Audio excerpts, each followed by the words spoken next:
Hi, dear listeners. Welcome back to With Chinese Characteristics podcast. That wasn't good? No, it was great. It was great. It was great. It was great. This Keep is going. a podcast. This is a podcast.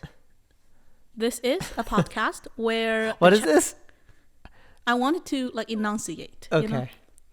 This is a podcast where a Chinese and an American talk about all things with Chinese characteristics. Yeah, that's with true. a focus on history, sometimes. Yeah.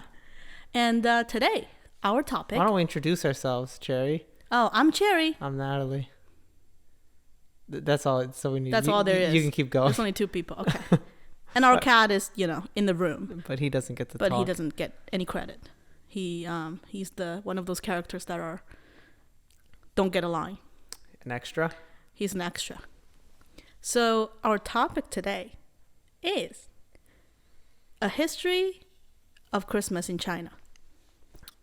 Okay. I'm still working on the topic, but it's about Christmas in China. Christmas with Chinese characteristics? Yeah. Oh.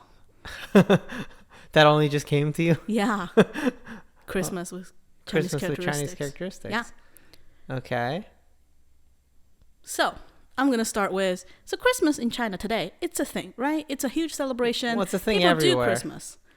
At most places, yeah. Yeah. Well, Not in the Middle East. can I give my speech about a topic that I'm probably gonna cut out in editing because I go on too long? Sure. Christmas is a very flexible holiday, and as Christianity spread over the world, they're very easygoing about slotting whatever winter festival that any culture had Oh, it's going to come up. into Christmas. Okay, interesting.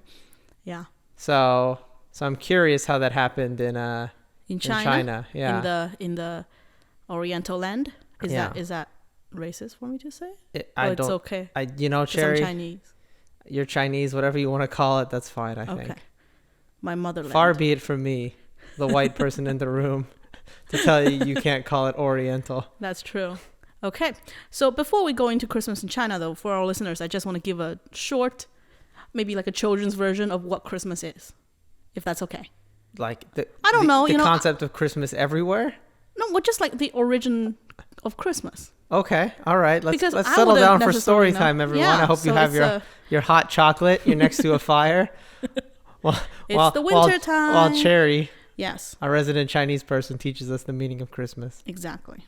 Okay. So Christmas is a religious and cultural celebration among people and around the world on December 25th every year to honor the birth of Jesus. Yeah.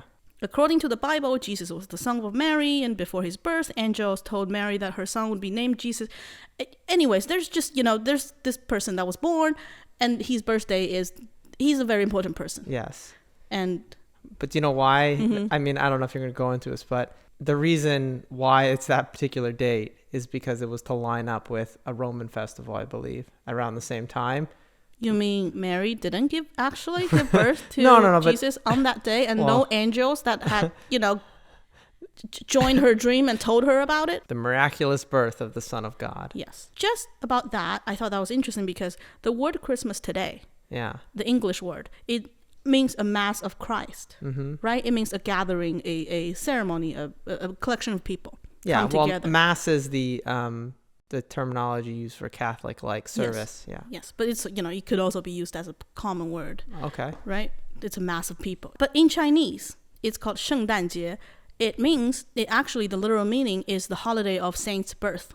Okay. So I thought that's actually closer to the actual meaning or origin of Christmas than the English. That word, is more specific. right. Yeah. Yeah. So that name, however, Christmas doesn't have a monopoly on that Chinese name, though. Okay.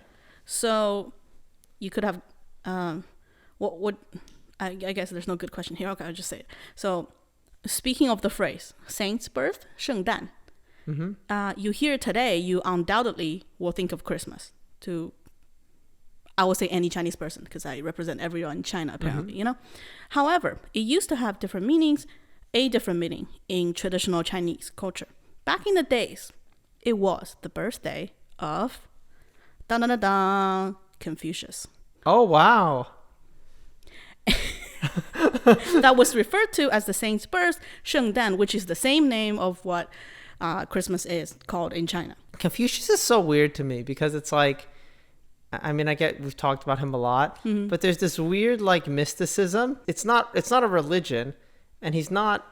It might as well be. I know, right? But he's not any actual, like he's not purported to have any sort of supernatural power. Yeah. Right? He doesn't need to. He has the power of culture. I know, right? But they talk about like his students become sages, like they're becoming Jedi Knights or something, right? Like, yeah, it's just very strange to me, right? Yes. So he's a symbol. Yeah. And we used to call his birthday the saint's birth. Let me guess who had an issue with that. Let me just go out on a limb. Not yet. Wonder which Chinese person in history. Actually, I can think of two who would have issue. The first emperor. Oh, the first emperor. We talked about the new China's emperor. Yeah. Mao. Yeah, actually, I don't know how to express and say this phrase in English. It was out of the way by the time Mao became... It had fallen out of favor. It had fallen out of favor already. So Mao didn't have a chance, even though he had a chance to do a lot of other things. I guess Christianity had already making inroads by then. Just, Okay. All right. Giving over the story, okay? So Confucius' birthday is on the 25th of the 8th lunar month of the Chinese calendar, or simply put, September 28th every year. So close by. Traditionally, celebrations are held on this date at the Temple of Confucius, and there's many, which I wasn't aware of. There's like a few thousand, even today, all over the world. And schools traditionally also celebrate it because Confucianism is what we teach in Chinese schools. It's all we teach, right? So, and also today, this date is officially celebrated as the national holiday in Taiwan as Teacher's Day. Oh, because okay. they're the real Chinese, you see. Yeah. I think Japan has a Teacher's Day too. Yeah, so the Teacher's Day in Taiwan today directly came from, that is the birthday of Confucius. Okay. And that's the reason they named that day Teacher's Day. Because it's like the birth of learning, the birth of knowledge. The birth of saint. Okay. So when did, Christmas, this Western holiday, replace Confucius? Took over this word. Yeah. Right, in China. Early waves of Christianity began with the arrival of Italian Jesuit missionaries in China in the late 16th century. Okay.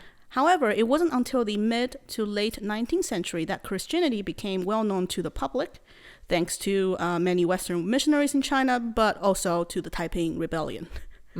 And Christmas in China at this time was celebrated mostly by Christians in the foreign concessions in coastal cities.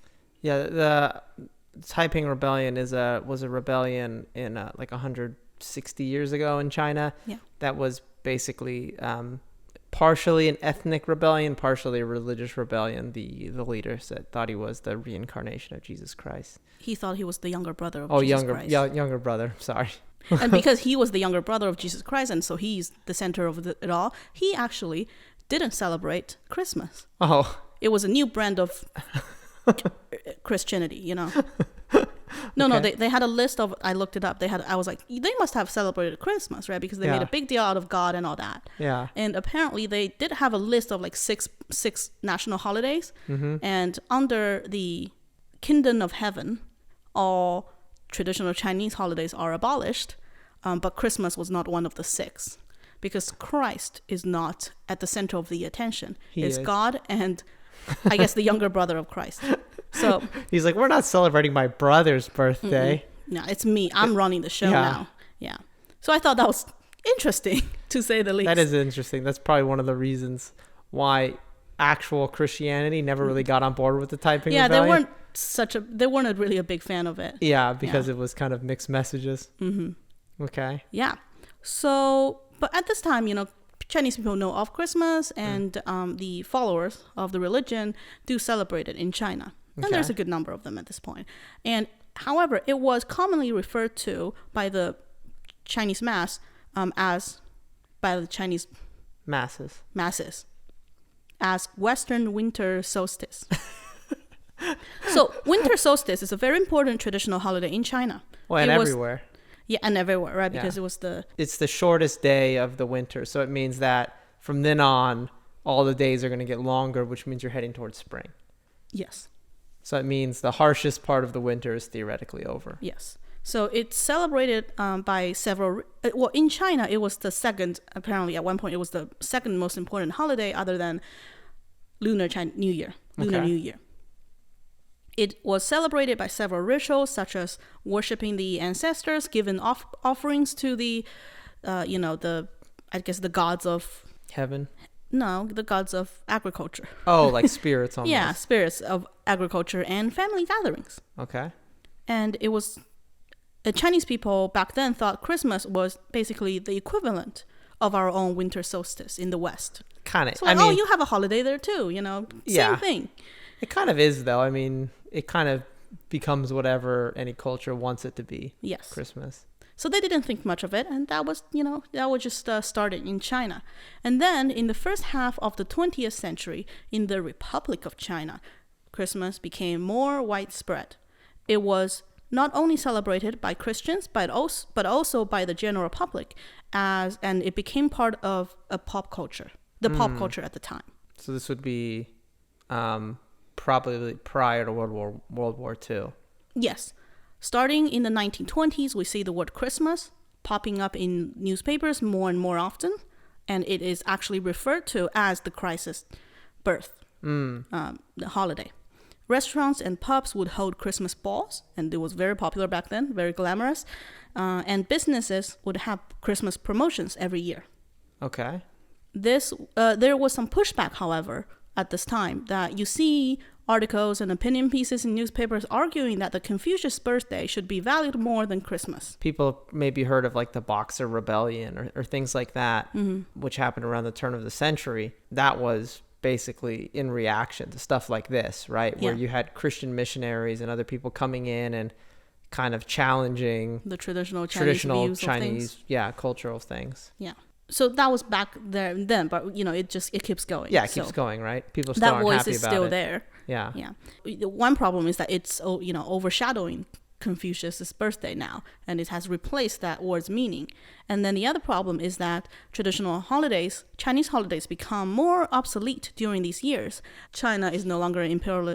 It's a different society now. It's a new China. Gotta cut off the queue, and become a modern person, modern citizen. Yeah, so Christmas had replaced the Chinese winter solstice at this point, and traditional, scholars and traditional Chinese cultural guards were not happy about it. The official government of the Republic of China at the time really did a lot of propaganda and had pushed for all these movements to revive Confucius' birthday as the Christmas.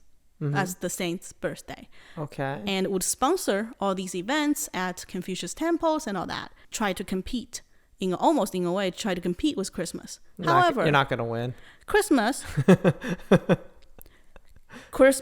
only become more and more popular in China at the time, and grew with enthusiasm.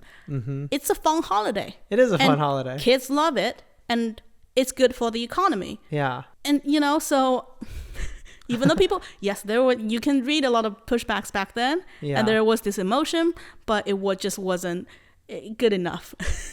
I feel like it's a good kind of example, almost of like globalism, in that like Christmas has had to compete on the open market of holidays for the whole world. Yes. Right? Yeah. So I'm sure people 300 or 400 years ago did stuff for Christmas that was like lame or dumb, but all this stuff has gotten... The modern version of Christmas, it's so all sanitized. These commercial events, right? Gift giving, family gathering, trees, lights, decorations. It's fun. It's fun, and anything kind of weird and offensive. I mean, like, for example, there's like some and it's stuff, universal, I think. Yeah, but there's some stuff they do in like certain European countries that's like kind of weird. Yeah. But that doesn't make it into the mainstream doesn't. Christmas consciousness, right? People don't do that. Yeah. Yeah. So, Confucius' birthday and the winter solstice cannot compete with Christmas. And Christmas is stealing the spotlight in China at this point. A few good years, and then we fast forward to 1949. China gets liberated, and things change. Yeah. Occasionally for the better. Sometimes. For women in marriages. It's neutral. Yeah. But, things change regardless. Marriage law got better. Yes. Well, okay, let's not put a judgment on it. It's complicated. But things do change. Yeah. I think that's fair, right? Yeah. So, 1949, People's Republic of China, the CCP is officially atheist. No more Christmas in China. Even though, however, Christmas has disappeared from the actual lives of the Chinese people after 1949 in mainland China. However, Christmas as a concept remains. Interesting. The Chinese propaganda machine realized that Christmas was a great symbol to use. For example, what you don't know where this is going? No, I have no idea where this is going. Okay, well, they realized they could use this. And how they used it? One example. You know the story, the little match girl? Okay, so that's fascinating to me. So I had never heard of this story, but I always would see it in anime and like Japanese RPGs. And I thought it was a Japanese story, but it's like... No, it's a Denmark story. I know, but it's one of these Western things that went to Asia. And But you mean American kids don't... I had never heard of it until... Huh. No, so I maybe I'm alone here. Why don't you talk about the story of the little match seller? The Little Match Girl is the fairy tale story by Hans Christian Andersen, who is famous. A famous writer of Denmark, and it was listed, I think, still when I was growing up, listed as recommended reading material for elementary school kids in China. The story is, this is a summary, of course. On a freezing New Year's Eve, a poor young girl tried to sell matches in the street. She can't go home because her father will beat her for failing to sell the matches. And it's really cold and freezing and snowy outside. She huddles and she lights matches to warm herself. In the flame of matches, she sees comforting images that she had imagined. A warm stove, a holiday meal, a happy family, a Christmas tree, her dead grandparents who were nice to her. So she keeps lighting the matches to keep the visions going and to keep herself warm, I guess, mentally. And eventually she runs out of matches and she dies frozen in the street. Yeah. It's a terrible story. It's a very sad story. Yeah. So if you learned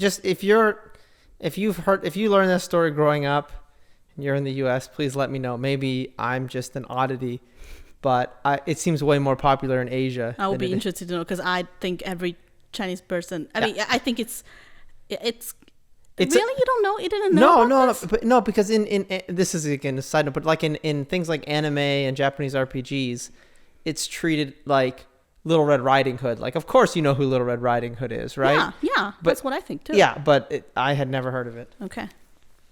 All right. So it's a sad story. Yeah. It's very sad. And the lesson it teaches us, you want to guess? This is the communist version of what it teaches you. No, it's what teaches you. Oh, okay. I'm kidding. Of course, yeah. This is the propaganda version of mean, what you can tell from the story. That capitalism is bad? Yes. Okay, yeah. So let me note, the story happened on a freezing New Year's Eve. Okay. But it's New Year's and people keep their Christmas tree up, and in her vision there's this elaborate Christmas tree. So it might as well be Christmas. Okay. So it's meant to highlight the wealth gap and the cruelty of capitalism. And every little kid in China's got to learn this story and learn that Christmas is actually just a facade. Yeah. And capitalism's bad. I think that is the meaning in the original story too. Yeah. It's just the meaning is, well, you should be nice and charitable during Christmas. Not that you should have a communist revolution. Well, I don't know if Christian Andersen had, any, communist leanings? Well, or like anti-capitalist. No, probably. Maybe, yeah. Like Christmas Carol. I don't know that story. Oh, like you never heard like Ebenezer Scrooge and the ghosts? I don't actually know the story. I've heard of the reference to the story. Oh, it's just basically a factory owner is grumpy and he won't give the family time off for Christmas, but then he's visited by ghosts who explain to him the importance of Christmas. Okay. And then he becomes nice and merry. Okay, so there's some reflections about social issues in his stories. And maybe the Communist Party was right. that they did read the story correctly, the meaning behind it. And so every little kid that grows up in China that wouldn't have experienced Christmas would have known the story and have a vision of Christmas. As this cruel holiday where where the poor people, the proletarians, are just out on the street. You're either eating a turkey or you're out in the street. Yes. And we're not the ones eating the turkey. Yeah. Additionally, propaganda stories about the Korean War and the Vietnam War loved to use this trope of end this war before Christmas. It was always the encouraging words used by American commanders to cheer the soldiers up. Western American commanders. That is a thing, though. As if the idea of going home for Christmas or going home before Christmas has some magical effect on the morale of the American soldiers. And would you say that's fair? Oh, yeah, it is. That was the slogan in, I think, World War One. It was the slogan in World War II. Yes. Yeah. So the propaganda stories of the war stories of China, that's written obviously in China, and taught to the kids and its people. Yeah. Always use this trope. And then, with no exception, it always fails. Their spirits may be lifted a little, but it was all just pointless. Yeah. Because they're going to fail. I think that is, sadly, usually the truth of it as well. Yeah. World War II did not end by Christmas. Yes. So we would know of Christmas through these stories and not actually have experienced it's a joyful holiday as maybe you do today. It's this decadent capitalist. Yes. And seeing Christmas through reportings done by Chinese media at this time, you can group it into sort of two opposite categories. Okay? And those are the propaganda ones, but well, I guess it's all propaganda. Yeah, who else is on Chinese media? Well, specifically looking through Chinese Daily's history, there are two categories that you can. And Chinese Daily is was one of the larger official mouthpieces of the party. Yes. So when it's about Christmas in the Imperial West that they're reporting on, specifically America most of the time, it's terrible. It's a symbol of capitalism and Western imperialism, and it's ironic, and it's a facade, and it's, under the veil of all these celebrations and joy around Christmas, it's really the hungry people who are exploited by capitalism. So that's one category. Fair.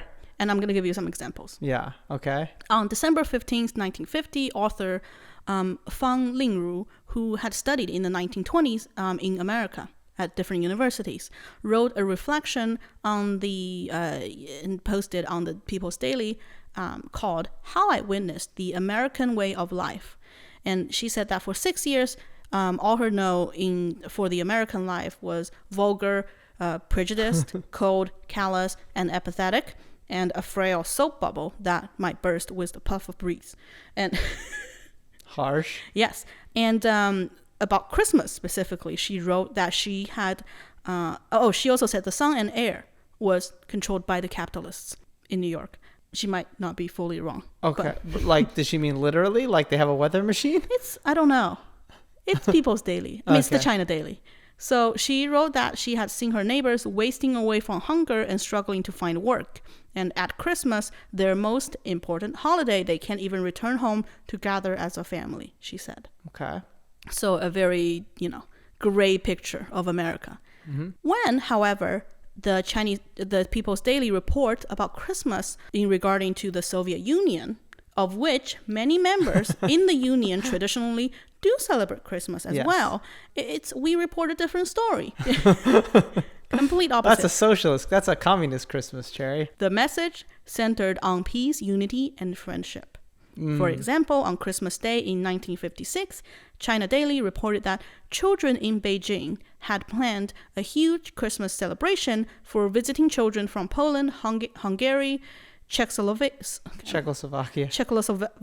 and East Germany in the Beijing Children's Palace. They had a Christmas tree with Christmas lights and other decorations, such as fairy tale deer, rabbits, and bears.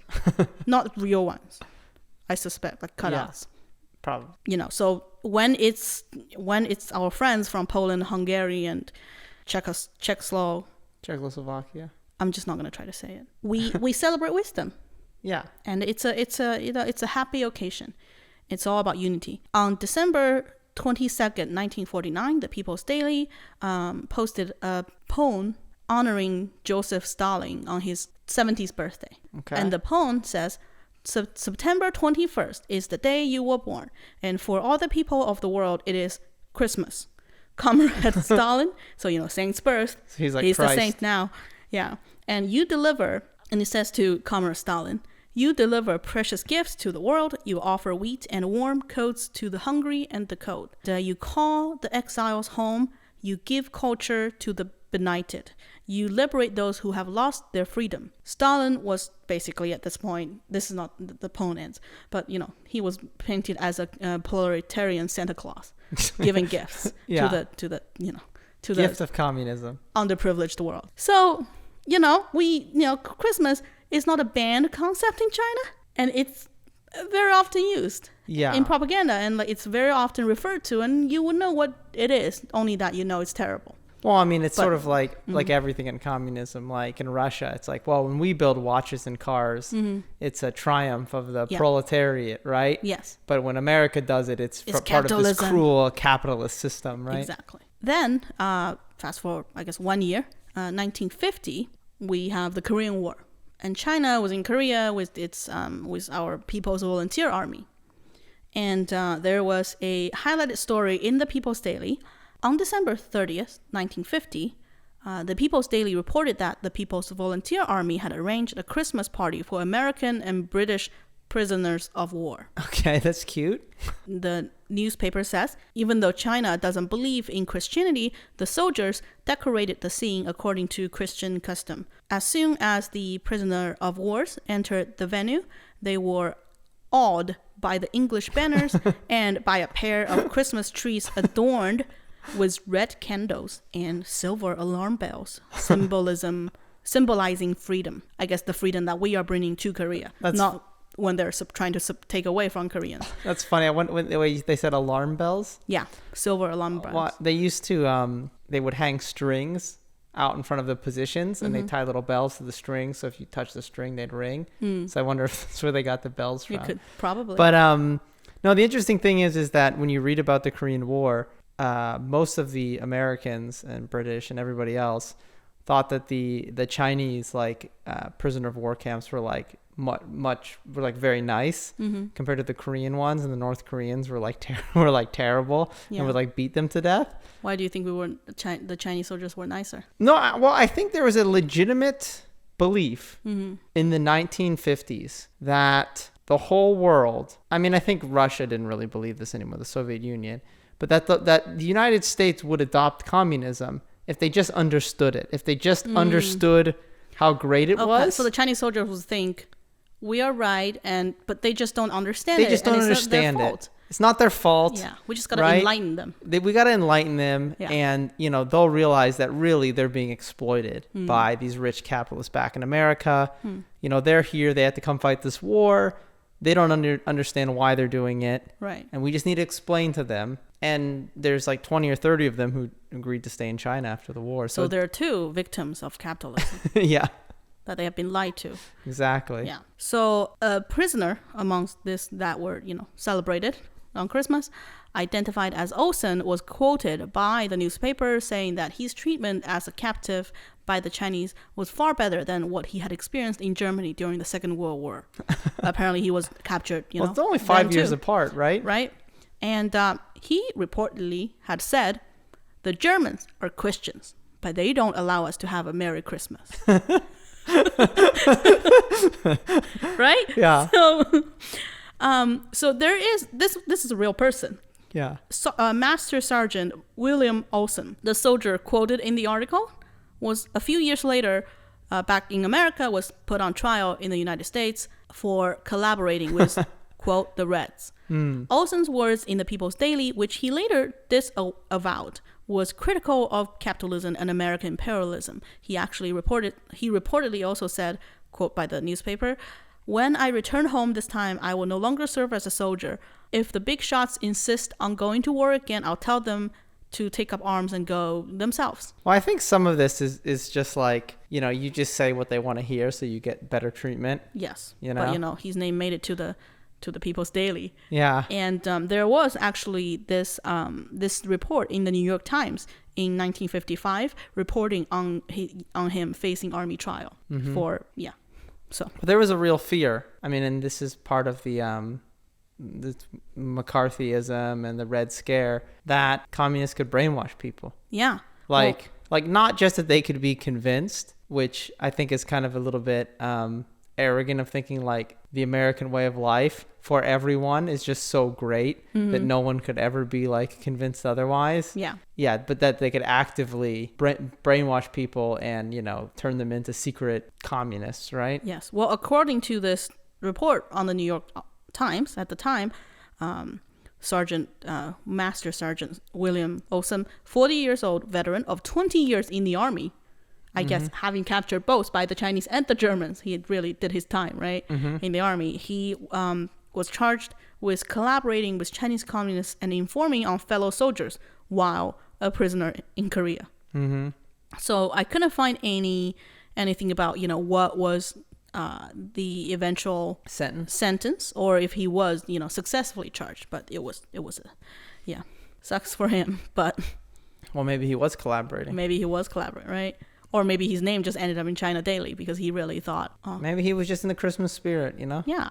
I mean, you're a prisoner of war. You probably are in a pretty vulnerable mental state. So there was one prisoner of war I was reading about, and this might actually be the guy who, when they say they're in the army, he might have been actual Air Force, because the Air Force used to be part of the army, who was shot down over Germany in like 1943 and spent like 2 years in a prisoner of war camp, and then was shot down in the first year of the Korean War, and then spent like 2 years in. Could be him. So he just got out of one prisoner of war camp and got into another. Right.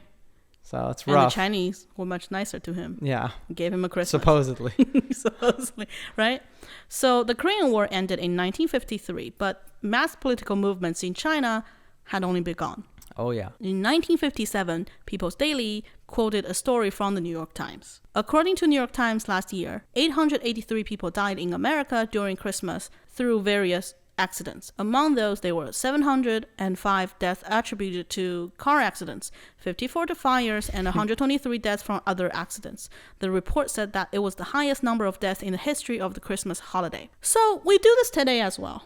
I think we talk about, you know, the American election, that episode, and Chinese propaganda machines, you know, look for negative news about America or other Western countries that are, you know, ideologically our enemies, and you know, and make it like I said, if you read that, if you search for example, America on Global Times, you know, which is another mouthpiece of the Chinese, the CCP, you would think America is a hell to live in, and I think this is basically the same tactic, right? Yeah. And of course, there's people dying all the time from car accidents in America, but we have to report on how many died on Christmas. Well, I think Christmas is a higher than average day for some of these things, because people drink and they drive and they, you know, they have Christmas lights that aren't plugged in properly and it causes fires. Yeah. But I mean, you know, that's just kind of how it is. Well, they are quoting on reports, factual reports in New York Times. Yeah, I'm sure, right? You know, they're not lying. So the message, this kind of message was pretty consistent throughout the 1960s and 1970s. So, you know, America was the enemy. Western imperialism is the enemy. War on Christmas. It's all about chaos and misery. Then we fast forward again. Late 1970s, beginning of 1980s, Cultural Revolution ended, China's getting itself back together, and we're ready to embrace capitalism. We know. Socialism with Chinese characteristics. Socialism with Chinese characteristics. Yeah, not capitalism. So during this time, Christianity as a religion also grew in China. In 1988, it was reported there are 8 million Christians in China, and the number grows every year. And of course, the official number you get is only gonna be much smaller than the actual number. Yeah. Because we don't like religion in China. It's not unreasonable to think that if you are officially marked as a Christian on some government census, you're basically on a list. Yeah. And the government's gonna have their eye on you. Yeah. So if you are a Christian, you read a Bible and you think, that sounds all right, you're not gonna tell the government. Why would you?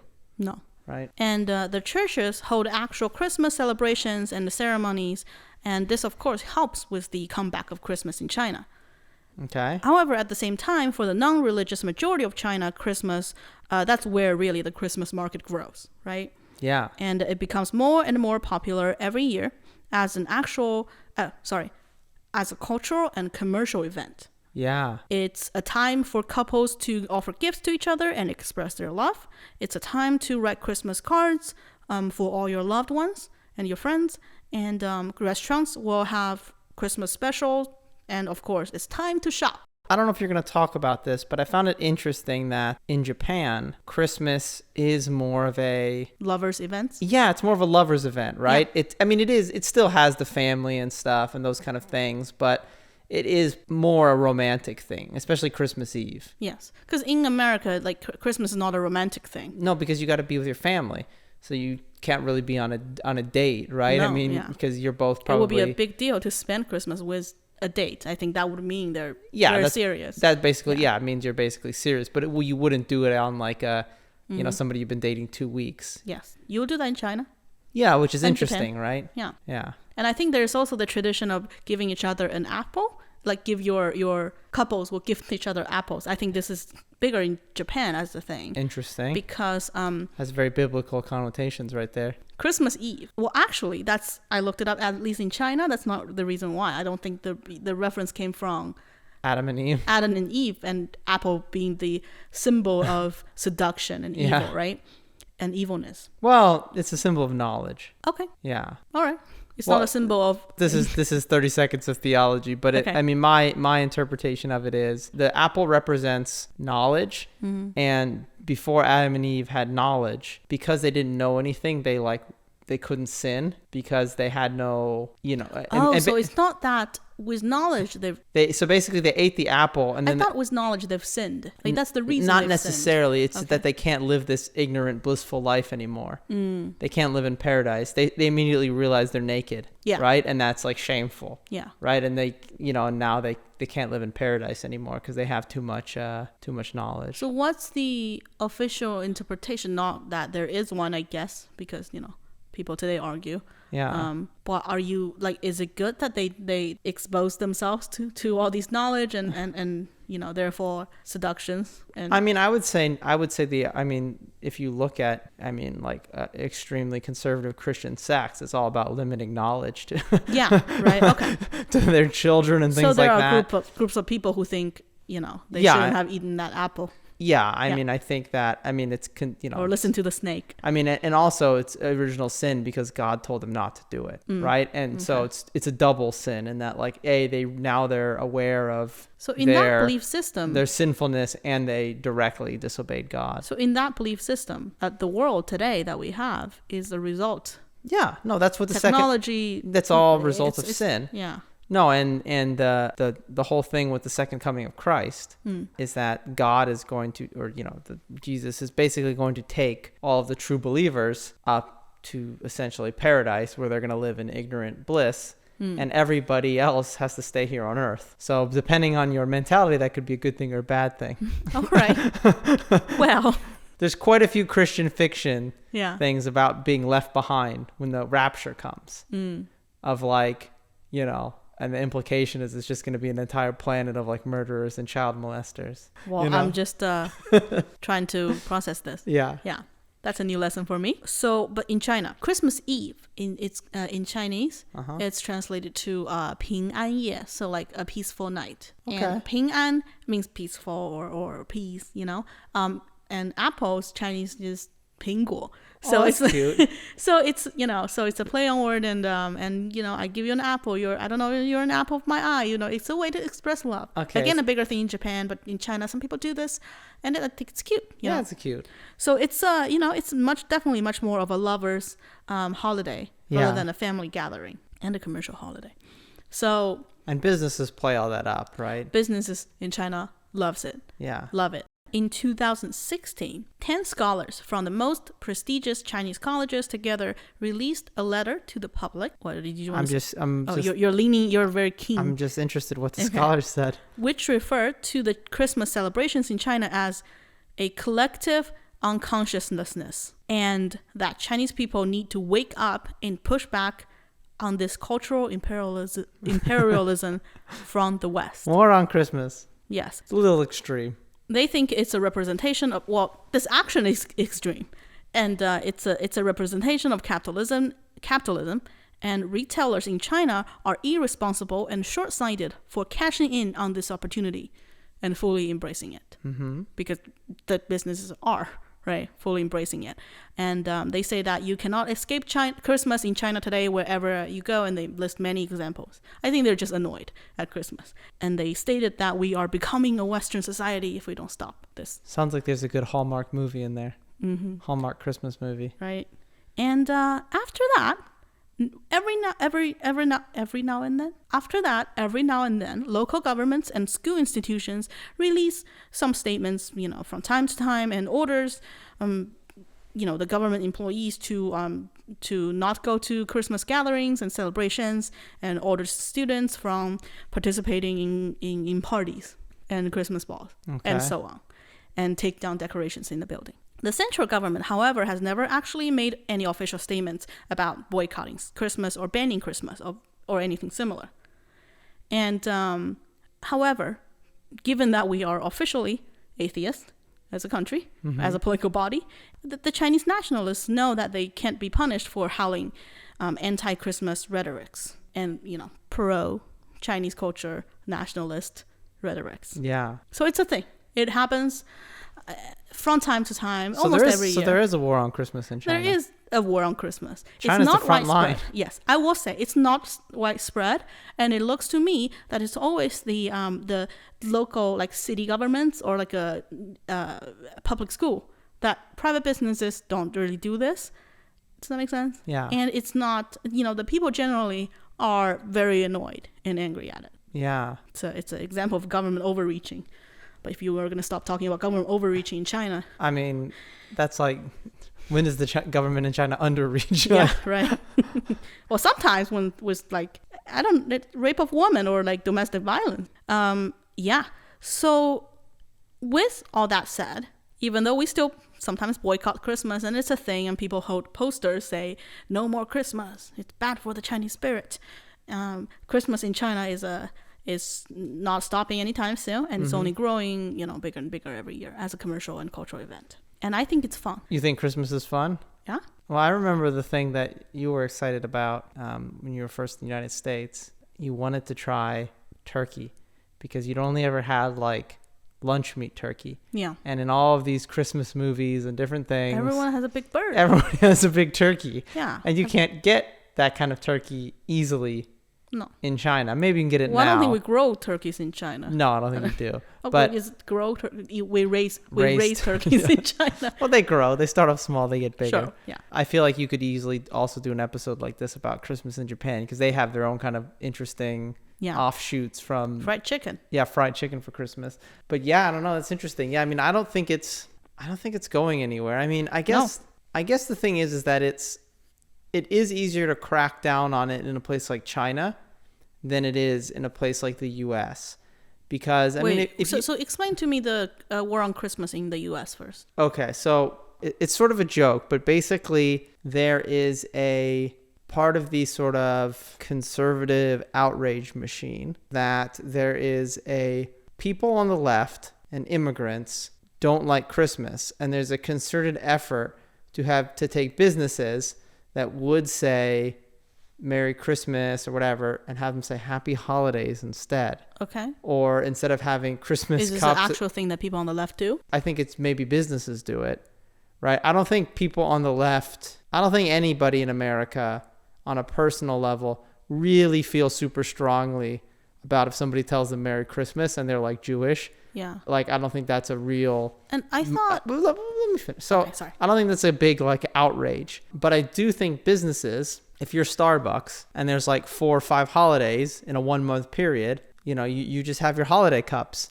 And then you just check all the boxes, right? And then you don't have to worry about, like, Eid, which is the Muslim thing, or Christianity or Judaism or Kwanzaa or winter solstice or whatever else. Yeah. You just go Happy Holidays, and then nobody can say you did the wrong thing. But I really think it for some businesses it's just a business decision. So they're angry that they're not saying Merry Christmas. Instead, they're saying Happy Holidays. I don't know if they're actually angry. But that's the joke. Media, I think that they get views by claiming that this is happening.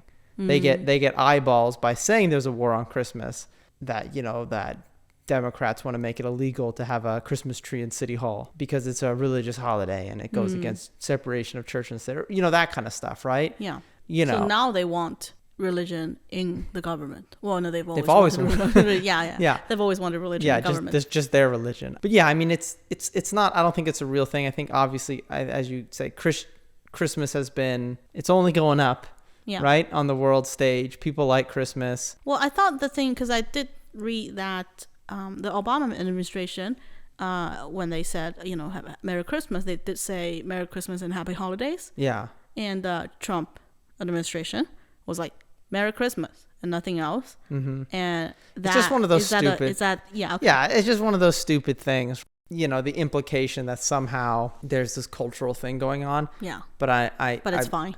Yeah, I mean, I think it's clearly fine. I think you can look around you and see that it's fine. Yeah. If the war on Christmas is going on in your town and they've made you take down your Christmas tree, please let me know. So I'll know if I've been mistaken. Yeah, and I like when they say Happy Holidays because you have more than one holidays, and it's great.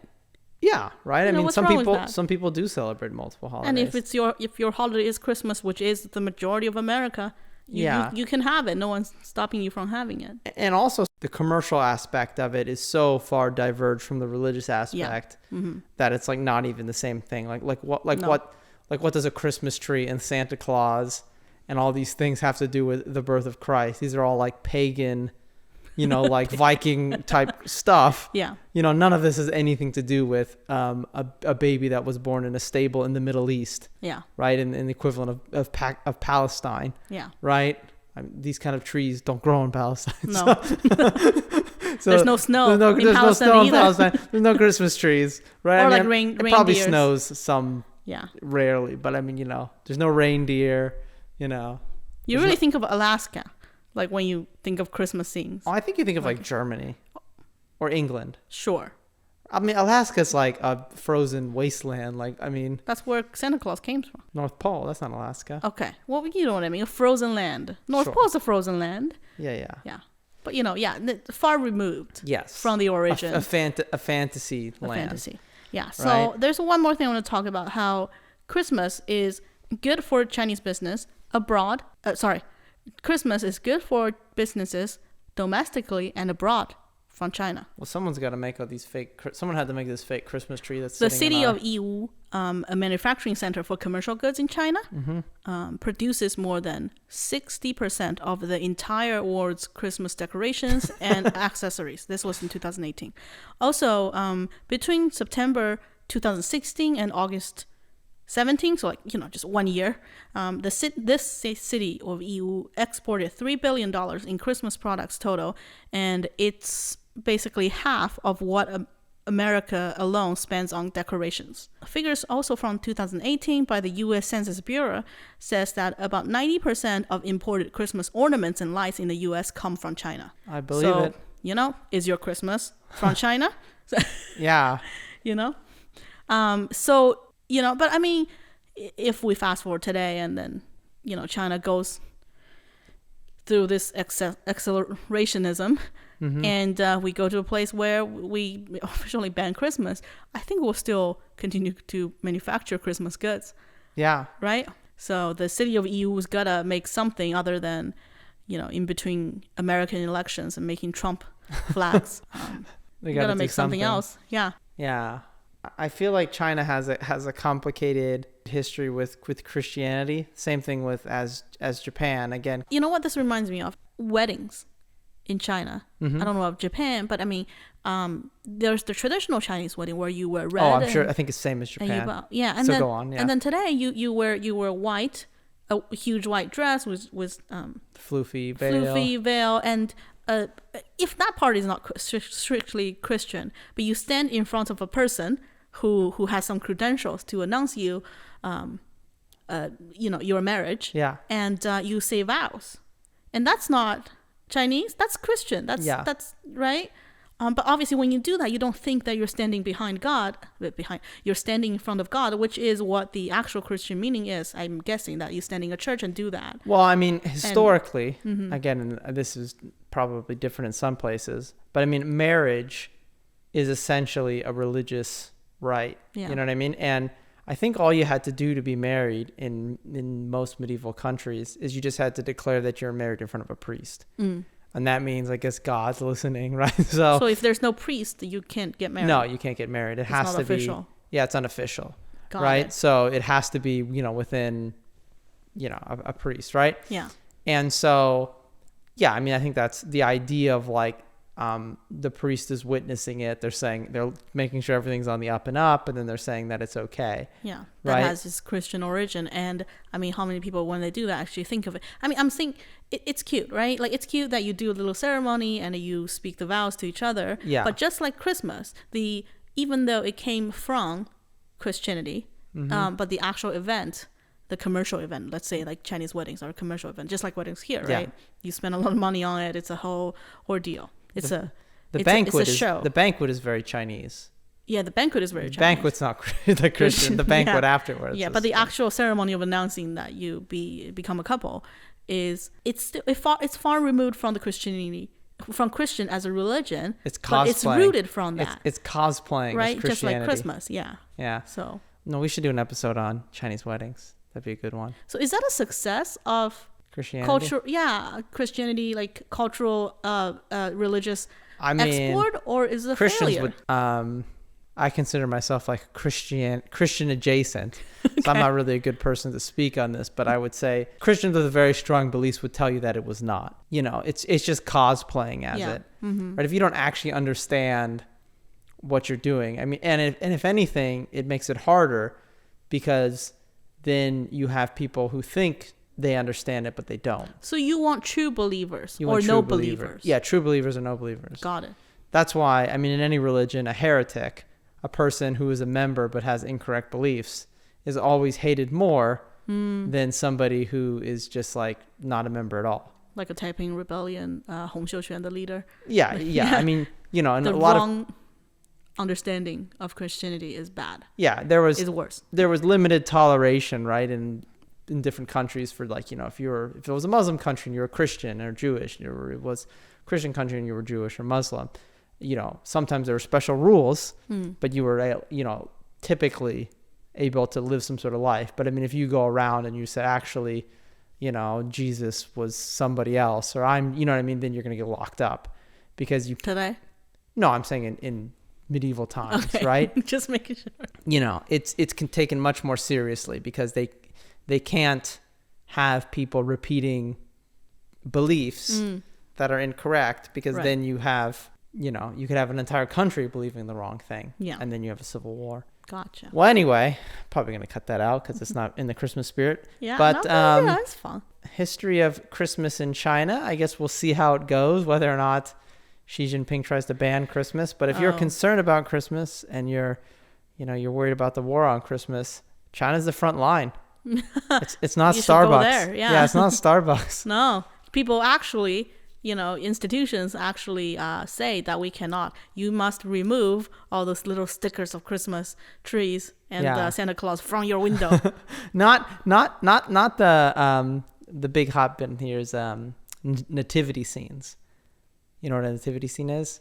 It's like you have the little scene of the manger and the three wise men and baby and Joseph and the Jesus in the cradle. I see that on the lawns of like people's right? in front of people's houses, so Christmas lights. That's a nativity scene, and sometimes there's arguments on whether or not you can have that like at City Hall. Because it's too religious? Yeah. Like it's too specific. It's explicitly religious. Okay. I personally think it's fine, but in China, well, actually maybe hardcore Christians wouldn't care about China's war on Christmas, because they don't care about Christmas trees.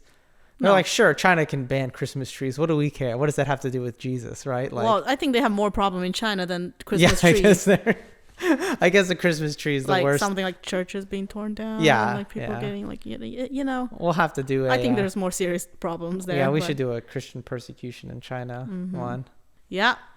All right. Onto the darker times. Well, I guess everybody stay safe. Have a socially distanced Christmas, unless you're in China. Yeah. Where you can have a regular Christmas if it's not banned in your city. God bless you. Yeah. God bless the you. Okay, you the president now? No, I'm saying channeling the West Wing. right. God bless the Oh. United States. Yes. Can we have an episode? This is not with Chinese characteristics, but I'm always confused about America's church and state that's separated. Clearly, it's not separated, and every American president has to put their hand on a Bible. So how is that It separated? doesn't have to be a Bible. Hasn't it always been a Bible? No. Oh, No, you have to swear on some sort of book. It can be whatever book you want. who used a different book? I think at least one president used something else. I think Jefferson might have not used a Bible because he was making a point. Okay, that's like a long time ago. I know, but you don't have to use a Bible. You can swear in court Well, on I will say like you can 99% of them do. I know, but you can swear on a Quran or the Origin of Species. I think you could swear on the Constitution too. Okay, that might be a better idea. Yeah, but obviously, yeah, it's If Joe Biden's listening, I think he should swear on a Constitution, right? Yeah. But so to bring back, this is our 12th episode, and thank you everyone for being on this journey with us so far. And this is the last episode of us this year, and we will come back in January next year with a whole new season. And we thank you for being here with us, and hopefully that you enjoyed our little rambling adventures here. And if you did, or if you have some opinions or advice or suggestions, or if you're unhappy about what we talked about, you should write to us, tweet us, go on Apple Podcasts, give us a review. Yeah. But anyway, thank you for listening. Have a nice day. See you next year. Should we say Merry Christmas or Happy Holidays? Let's say Merry Christmas. Let's say Merry Christmas. No, let's say Merry Christmas and Happy Holidays and see you next year. No, I'm gonna do Merry Christmas. No, come on. Let's be inclusive. I'm gonna fight the war on Christmas.